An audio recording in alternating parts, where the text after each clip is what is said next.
ये वीडियो उन लोगों के लिए है जो ये समझ रहे हैं कि नया कानून जो किसानों के लिए बनाया गया है उसका नुकसान सिर्फ किसान को होगा। जी नहीं, आप गलत हैं। अब मैं आपको समझा दूं, शायद आपको समझ में आ जाएगा। केवल एक सेक्शन बताता हूँ जिससे आपको पूरी कहानी समझ आ जाएगी। जो कॉन्ट्रैक्ट फार्मिंग है, उस कॉन्ट्रैक्ट फार्मिंग की धारा 3, उसमें जो है जो एग्रीमेंट होगा किसान और व्यापारी के बीच में, मैं उसके बारे में बताता हूँ। आप समझ जाएंगे, उसके बाद कुछ बताने की जरूरत नहीं पड़ेगी। उस धारा 3 में लिखा है कि किसान और व्यापारी के बीच में एग्रीमेंट होगा। उसमें यह लिखा जाएगा, नंबर 1, किसान को अपनी जमीन पर कौन सी फसल उगानी होगी। नंबर 2, उस फसल का ग्रेड क्या होगा, स्टैंडर्ड क्या होगा और उसकी क्वालिटी क्या होगी। नंबर 3, उस फसल को उगाने के लिए जो बीज होगा, जो खाद होगा, जो कीटनाशक होंगे, जो मशीनरी होगी, जो तकनीक होगी, उसे वो व्यापारी जिसके साथ समझौता हो रहा है वो देगा। उसके बाद उसी एग्रीमेंट पर लिखा जाएगा उसकी कीमत क्या होगी। जो फसल उगाएगा, जब फसल पक के तैयार हो जाएगी तो किस कीमत पर व्यापारी खरीदेगा, ये भी लिखा जाएगा। साथ में ये भी लिखा जाएगा कि इस फसल की कितनी बार चेकिंग होगी। तो बोते समय जब फसल बढ़ रही होगी उस समय, और जब फसल कट के व्यापारी खरीदेगा उस समय, 3 समय उसकी चेकिंग होगी।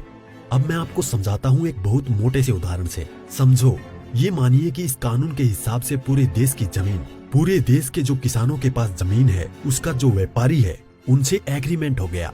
व्यापारियों से एग्रीमेंट होने के बाद सारी जो फसल है वो कहाँ जाएगी, व्यापारी के घर में। इसका मतलब ये हुआ कि सरकार के पास खरीदने के लिए एक दाना नहीं बचेगा। सारी की सारी फसल व्यापारी खरीद के ले जाएगा। और व्यापारी कितनी फसल खरीद सकता है, पहले उस पर प्रतिबंधता थी। अब आवश्यक पशु अधिनियम से वो बैरिकेड हटा दिए गए हैं। यानी कि जो एक लगा रखा था बैरियर कि इससे ज्यादा नहीं खरीद सकते, लिमिट लगा रखी थी, लिमिट को खत्म कर दी। इसका मतलब व्यापारी जितनी चाहे फसल खरीद के अपने गोदाम में रख सकता है। अब मानिए कि पूरी फसल किसान से व्यापारी के घर चली गई, तो आप थोड़ा सा पीछे आइए। 2013 में इस सरकार ने संसद में कानून बनाया था इस देश के गरीब लोगों के लिए। 82 करोड़ गरीब लोगों के लिए नेशनल फूड सिक्योरिटी एक्ट यानी राष्ट्रीय खाद्य सुरक्षा कानून के तहत 82 करोड़ लोगों को 3 रुपए किलो चावल, 2 रुपए किलो गेहूं और 1 रुपए किलो मोटा अनाज देना था। अब मैं आपसे सवाल पूछता हूँ, अब समझिए, आप सब कुछ जब सारा अनाज व्यापारियों के पास चला गया, सरकार के पास कुछ नहीं है, तो सरकार इन 82 करोड़ लोगों को कहां से अनाज दिलाएगी, पहले तो ये बताएं। इसका मतलब जो 82 करोड़ गरीब सरकार की मदद पर निर्भर था वो खत्म हो गया। मतलब आप कह रहे हैं कि किसानों के खिलाफ बिल है, किसानों की भलाई की बात कर रहे हैं, किसानों के खिलाफ लोग समझ रहे हैं। नहीं, ये पूरे देश के खिलाफ है। इससे 82 करोड़ गरीब खत्म। देश में 5 लाख जो राशन की दुकानें हैं वो भी खत्म। 5 लाख राशन की दुकानों में कुछ रोजगार भी मिलता होगा, वो भी खत्म। अब इसके बाद आप आ जाइए कि जब किसान को सारी चीजें, जो खाद भी है, बीज भी है, कीटनाशक भी है, मशीनें भी हैं, तकनीक भी है, वो व्यापारी जिससे समझौता हुआ है वो ही देगा। तो जो व्यापारी ये काम करते हैं, कोई खाद बेचता है, कोई बीज बेचता है, कोई मशीन बेचता है, तो कोई कीटनाशक बेचता है, वो व्यापारी भी खत्म।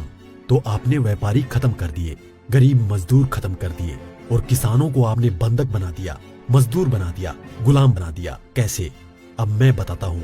जब किसान की जमीन पर एग्रीमेंट हो गया तो किसान चाहकर भी अपनी जमीन में मानो मक्का बोए हुए है, मक्के से एक बूटा तोड़ के नहीं खा सकता।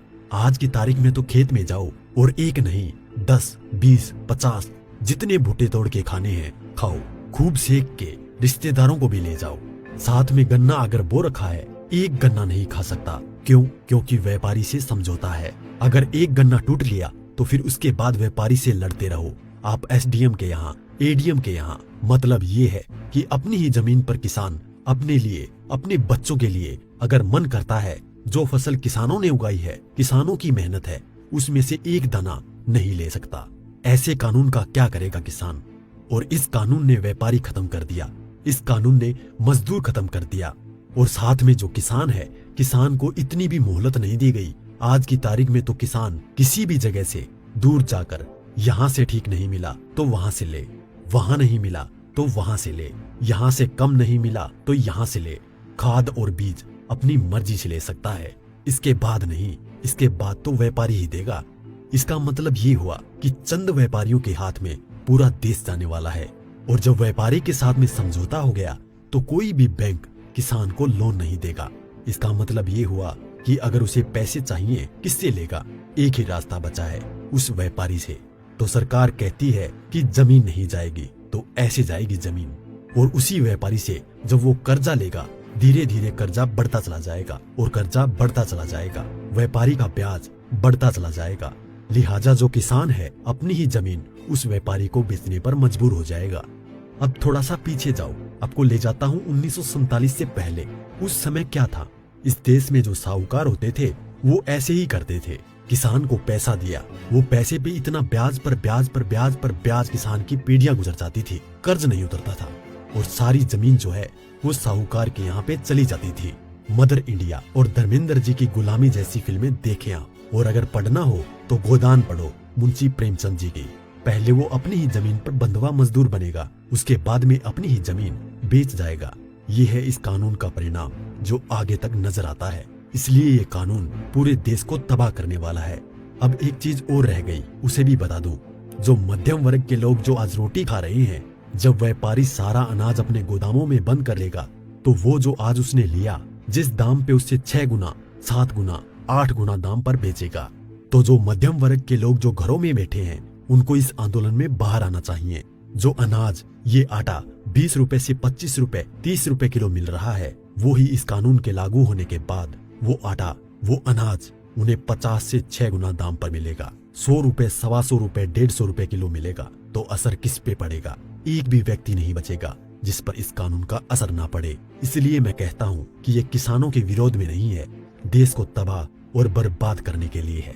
इतना सब कुछ पता होने के बाद भी अगर आप किसानों का साथ नहीं देते हैं तो आगे आपकी मर्जी।